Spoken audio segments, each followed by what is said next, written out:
Bonjour à tous. Le passage que j'ai à cœur de partager avec vous aujourd'hui se trouve dans Jean au chapitre 20. Et je vais commencer ma lecture à partir du verset 19. Donc Jean chapitre 20 à partir du verset 19.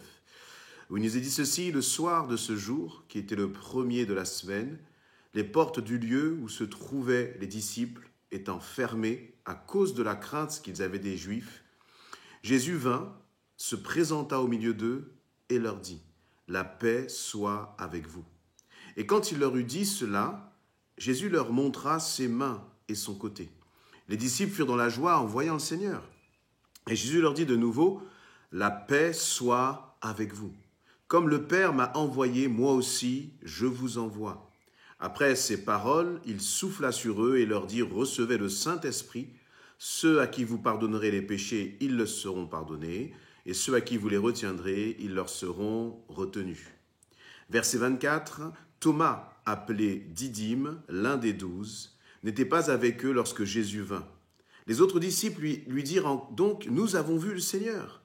Mais Thomas leur dit: si je ne vois dans ses mains la marque des clous, et si je ne mets mon doigt dans la marque des clous, et si je ne mets, ma main dans son côté, je ne croirai point. 8 jours après, les disciples de Jésus étant de nouveau dans la maison, et Thomas se trouvait avec eux. Jésus vint, les portes étant fermées, se présenta au milieu d'eux et dit: la paix soit avec vous. Puis il dit à Thomas: avance ici ton doigt et regarde mes mains. Avance aussi ta main et mets-la dans mon côté, et ne sois pas incrédule, mais crois. Thomas lui répondit: mon Seigneur et mon Dieu. Jésus lui dit: parce que tu m'as vu, tu as cru. Heureux ceux qui n'ont pas vu et qui ont cru. Amen. Amen. Voilà encore une autre circonstance où les disciples sentent la menace de la part de ceux des chefs religieux qui avaient donc crucifié Jésus. Et enfermés, il nous est dit qu'ils sont là, enfermés. Au verset 19, les portes du lieu où se trouvaient les disciples étaient fermées à cause de la crainte. Nous aussi, nous sommes dans une situation similaire qui, pour cause de confinement, nous oblige à nous enfermer, nous oblige à nous tenir cloisonnés. Mais ce qui est important, ce n'est pas tant est-ce que nous sommes cloisonnés ou pas actuellement, mais c'est de savoir quel sentiment de cœur nous anime, quel est notre état d'esprit en ce moment même où parfois nous sommes isolés des autres. Il nous est dit que là, les disciples étaient là, enfermés à cause de la crainte. Et j'aime cette apparition de Jésus. Jésus va se présenter au milieu d'eux. Et la première chose qu'il va faire, les premières paroles qu'il va proclamer aux disciples, c'est que la paix soit avec vous. Ce matin, aujourd'hui, réalise que là où tu es, aussi cloisonné que tu puisses être, Jésus peut entrer, Jésus peut manifester sa présence, et sa présence, elle est toujours accompagnée de sa paix. Et lorsque Jésus est là quelque part, il peut proclamer ses paroles, et je proclame ces paroles sur ta vie aujourd'hui, que la paix soit avec toi. Et juste après, Jésus leur a montré ses mains et leur a montré son côté, comme pour leur rappeler, leur manifester que c'est bien Jésus le ressuscité, Jésus le vivant qui est en train de parler. Et en ce moment même, là où tu te trouves, réalise que Jésus le vivant, Jésus le ressuscité, celui qui a eu ses mains et son côté percé pour toi, celui-là même proclame la paix sur ta vie. Et tout de suite, il va y avoir un changement d'état d'esprit dans le cœur des disciples. Il nous est dit à la fin du verset 20, les disciples furent dans la joie en voyant le Seigneur. Jésus est avec toi, Jésus vit en toi. Alors là où tu te trouves, même si tes portes sont fermées, et je l'espère, ne sois pas dans la crainte, mais au contraire, sois dans la joie simplement de la présence de Jésus-Christ.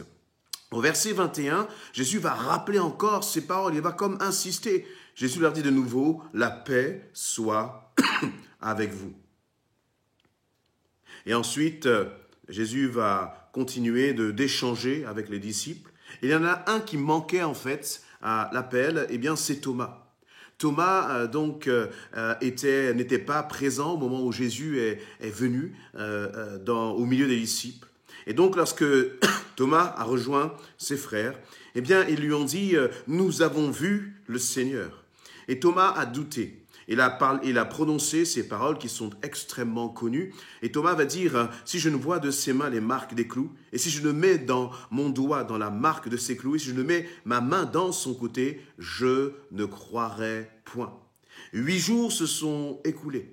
Et peut-être que pendant ces 8 jours, Thomas est resté là avec ses doutes, alors que les autres disciples se réjouissaient d'avoir vu Jésus, se réjouissaient d'avoir, été réconfortés, étaient très certainement en paix, parce qu'eux avaient vu Jésus. Et Thomas, lui, continuait à rester là avec ses doutes. Et Jésus, dans sa grâce, il est revenu en fait vers les disciples. Et il est revenu avec ses paroles puissantes. Il est revenu avec ses paroles apaisantes. Jésus n'a pas eu des paroles d'accusation, n'a pas, accusé Thomas dans son doute, dans ses craintes, mais il a tout simplement dit, il est revenu avec ses paroles pour une 3e fois, « La paix soit avec vous ». Et il a dit à Thomas, « Thomas, avance ton doigt dans mes mains, regarde mes mains, avance aussi ta main et mets-la dans mon côté, ne sois pas incrédule ».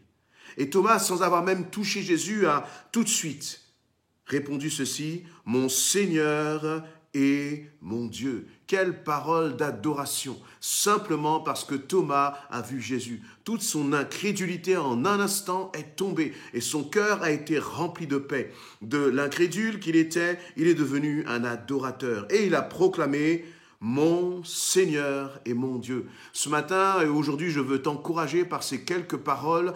Tourne simplement tes yeux vers Jésus. Réalise que là où tu es, que tu sois confiné, que les portes de ta maison soient fermées, Jésus est là. Jésus est présent. Jésus est avec toi. Et la parole que Jésus te prononce, ce sont ces mêmes paroles qu'il est venu prononcer aux disciples. Il n'est pas venu là pour t'accuser. Il n'est pas venu là pour te reprocher parfois ton incrédulité. Mais Jésus est venu pour te dire que la paix soit avec toi. Laissez-moi vous dire, bien-aimés, que dans des temps difficiles comme cela, on voit même nos frères et nos sœurs qui sont atteints et touchés par la maladie.